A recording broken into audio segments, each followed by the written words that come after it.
साथियों नमस्कार। पूरे बिहार में अभी चुनाव का माहौल है और चुनाव पैक्स का है, जिसमें बहुत सारे किसान लोग जुड़ते हैं और उसी में पैक्स अध्यक्ष का चुनाव होता है।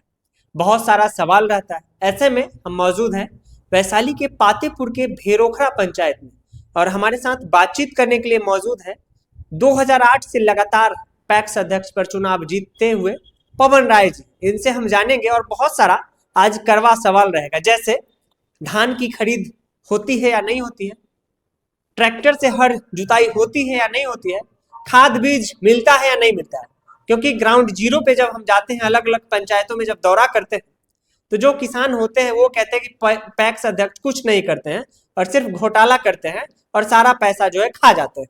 यही सारा सवाल रहेगा। सबसे पहले तो बहुत बहुत स्वागत है। धन्यवाद।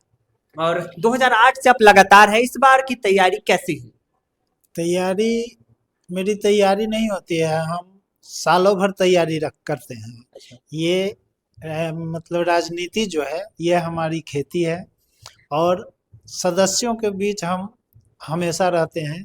ये नहीं है कि चुनाव है तो हम हैं, चुनाव के बीच फिर गायब हो गए उसके बाद, वो ऐसा नहीं है। हम 5 साल का टर्म होता है जिसमें सालों भर 24 आवर हम अपने सदस्य के बीच ही रहते हैं, उनके सुख दुख को देखते हैं। केवल कृषि से संबंधित या पैक्स से संबंधित ही नहीं, कोई भी तकलीफ हो उनको तो हम उसमें उनके सहभागी हो। यानी पैक्स के साथ साथ आप किसी के सुख और दुख में भी जी 100% अपना योगदान देते हैं। बिल्कुल। तो बहुत सारे जो जनता है, अलग अलग हमने जब पंचायतों में गया तो बहुत सारे जो किसान है वो कहते हैं कि पैक्स अध्यक्ष जो है खाद नहीं देते हैं, ठीक है, बीज नहीं देते हैं, ठीक है, धान नहीं लेते हैं। ठीक है। इन तर जो हर जो ट्रैक्टर से जो होती है खेती आधे से कम रेट पे, वो भी नहीं करते हैं। क्या आप ये सब करते हैं? और नहीं करते हैं तो क्यों? और करते हैं तो कितनी करते हैं? ठीक है, जहाँ तक बात है पहले चलते हैं खाद पर। तो खाद के लिए हम लोगों का है कि पहले लाइसेंस था तो हम लोग भी खाद लाते थे, उपलब्ध कराते थे, ठीक है। अब उसके बाद हो गया कि केमिस्ट्री वाले या एग्रीकल्चर वाले को ही लाइसेंस मिलेगा।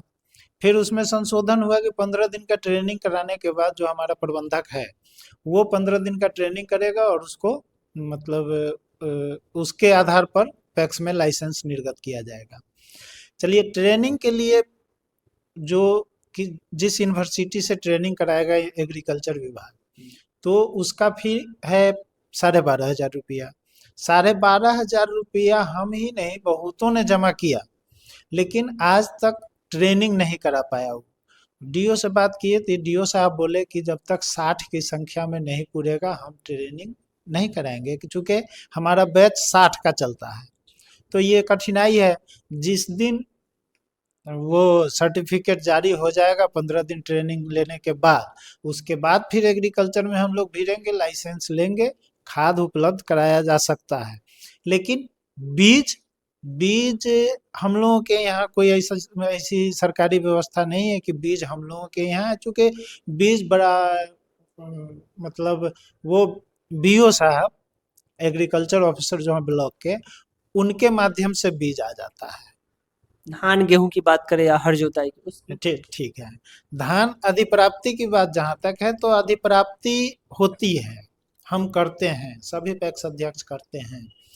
लेकिन उसमें कठिनाई क्या है कि हम लोगों को अधिप्राप्ति कार्य के लिए लोन मिलता है कोऑपरेटिव से, और जब तक लोन सैंक्शन नहीं होगा तब तक हम धान की अधिप्राप्ति नहीं कर सकते हैं। हाँ, जब लोन सैंक्शन होता है हम अधिप्राप्ति करते हैं तो ये कहना है कि 48 घंटे के अंदर खाते में पैसा जाएगा। जब हम एडवाइस तैयार कर लेंगे, अधिप्राप्ति कर लेंगे, तो 48 घंटे के भीतर उनके खाते में पैसा चला जाता है, ये बात सही है। लेकिन जब तक हम लोगों का लोन सैंक्शन नहीं होता तब तक हम लोग अधिप्राप्ति नहीं कर सकते हैं। इसमें सरकार का सिद्धांत, सरकार की नीति और हम लोगों के प्रायोगिक चीज में, प्रैक्टिकल में अंतर हो जाता है। यही कारण है कि धान अधिप्राप्ति। दूसरी बात है कि किसान सीधे कहते हैं कि धान नहीं खरीदता, वो डीबीटी एग्रीकल्चर पर जाके निबंधन करें, धान लेके हमारे पैक्स में आए।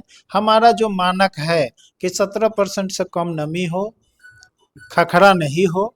एक खखरा साफ तो नहीं रहेगा ऐसी बात नहीं है, लेकिन एक हद तक होता है, तो हम धान लेने के लिए हर समय हर संभव तैयार रहते हैं। लेकिन वो करें, किसान का जो काम है वो करें, उसके बाद ना अब फिर उसके बाद भी जब तक हम लोगों का लोन सेंक्शन नहीं होता है तब तक हम लोग धान नहीं ले सकते हैं, उधार खरीद नहीं सकते हैं, अपने पैसे से खरीद नहीं तो सकते। ये सब खामियां हैं, उसके बाद भी आप लगातार 2008 से हैं। तो काम करने की वजह से है या फिर लोगों को सुख दुख में साथ रहने की वजह से? देखिए, ये हम जो 2008 से अभी तक हैं, ये हमारा वो अपना जो वो पॉपुलैरिटी है, हम सभी के साथ रहते हैं हमेशा। जब कोई खोजेगा, मतलब किसान हो कोई भी हो, जब खोजेगा तब हम उपलब्ध रहते हैं। हमारा ये मोबाइल है, ठीक ना। दिन में बंद हो सकता है लेकिन रात में बंद नहीं रहेगा, क्योंकि हमारा मानना है कि रात में वही कोई फोन करेगा जिसको बहुत ज्यादा इमरजेंसी होगा, और उसमें हम साथ नहीं देंगे तो फिर हम एक सामाजिक मानव नहीं होंगे। इस बार विरोधी आपके कितने तैयार है आपसे चुनाव लड़ने के लिए? क्या सब चुनौतियां आपको दे रहे हैं? देखिए, ऐसे मानिए तो हम नहीं मानते हैं कि हमारे कोई विरोधी हैं। जितने भी हमसे चुनाव लड़ रहे हैं या हम उनसे लड़ रहे हैं, आपस में लड़ रहे हैं, उसमें से विरोधी मेरे कोई नहीं है। सभी हमारे सगे हैं, सभी हमारे बंधु हैं, सभी हमारे ये हम समाज के चुनाव के लोग। प्रति हम कह रहे हाँ, वही हम भी वही बता रहे हैं। उनको है कि कहीं कहीं से ये न्यूटन्स का लॉ होता है ना, हैं जी। कि बाहरी बहकाव बल का प्रयोग न किया जाए तो वस्तु स्थिर रहता है। अच्छा। ज्यों ही बाहरी बल का प्रयोग होगा, वस्तु स्थानांतरित हो जाएगा। तो वही हुआ है हमारे यहाँ। जिला के लोग हैं, प्रखंड के लोग हैं, बहुत लोगों को हमसे तकलीफ है, चूंकि हम लोग राजनीतिक मामले में जिला से प्रखंड तक की राजनीति में प्रवेश होता है हम लोगों का, तो इसमें बहुत विरोधी होते हैं। लेकिन हमारे क्षेत्रीय स्तर में, पंचायत स्तर में हमारा विरोध नहीं है। तो वो लोग जो हमारे हमको अपना विरोधी समझते हैं प्रखंड लेवल पर, जिला लेवल पर, उन लोगों के प्रयास से ही लोग मतलब विरोध करना शुरू। यानी लोकसभा और विधानसभा चुनाव में भी आपका प्रभाव रहता है। हाँ, और इसी कारण जो विरोधी जो है हाँ वो दूसरे या तो ब्लॉक या इस पंचायत के अलग अलग जो भिन्न दूसरे पंचायत है वहां के जो लोग हैं वो इस पंचायत के लोगों को खड़ा करवाते हैं। हाँ, जैसे बहुत अच्छा, आपके पंचायत में कितना सदस्य है? हमारे पंचायत में अभी हमारे प्रखंड में 1636-37 सदस्य हैं, जिसमें 13 से 1350 यहाँ पे। तो 1300 मान लेते हैं, 1300 में आपको कितना वोट आपको करेंगे? आपका अनुमान क्या कहता है? देखिए, 800 से 1000 के बीच वोटिंग संभव है, और 800 से 1000 के बीच वोटिंग हो सकता है, और उसमें थोड़ा बहुत इधर उधर होगा, और अब उसी में जो हो, जिनका हो। लेकिन मेरा ये मानना है कि सदस्यों का प्रेम मुझको मिलता है, और सदस्य मेरे प्रति उनकी भावना सही है, हमसे विरक्त नहीं हो गया है। यानी जीत आपकी निश्चित है, ये आप कह रहे हैं।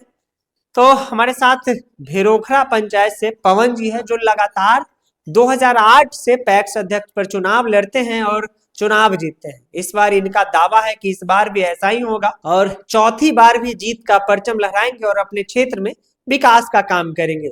और इन्होंने ये भी बताया कि सरकार जो टेबल पर बैठ करके जो अधिकारी प्लान तैयार करते हैं, दिशा निर्देश करते हैं, वो जरा प्रैक्टिकल करेंगे तो बहुत सारी चुनौतियां जो है पैक्स में भी है। बाकी आपका क्या मानना है आप जरूर कमेंट करें, और आपको भी कुछ कहना है इनको या हमें तो कमेंट करके जरूर बताएं। बाकी आप देख रहे हैं बात भारत तक, मैं हूं आपके साथ विक्की कुमार, धन्यवाद।